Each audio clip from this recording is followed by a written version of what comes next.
Can Europe really cut off Russian energy by 2027? That's the ambitious goal outlined in the European Commission's new plan, which aims to sever ties with Moscow once and for all. According to the roadmap, the EU will ban new contracts of Russian gas by the end of 2025.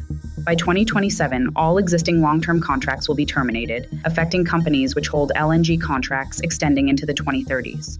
But breaking those deals won't be easy. The EU plans to use force majeure, a legal clause typically reserved for disasters or wars, as a way for companies to exit contracts without penalties. However, without formal sanctions, lawyers warn companies could still face costly legal battles.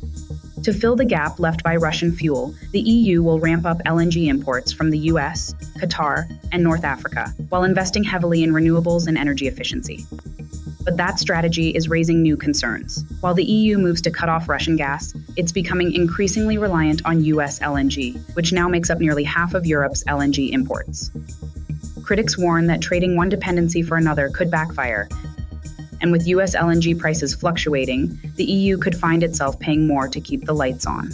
There are also warnings that Russian gas could keep entering the EU through intermediaries. The Commission says it will require companies to disclose the origin of their gas imports, but enforcing this across a fragmented market might prove a major challenge.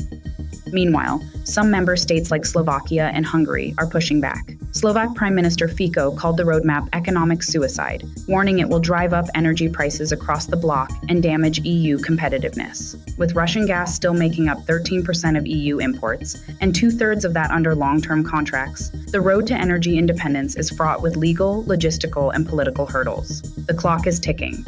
Will the EU succeed in its energy pivot?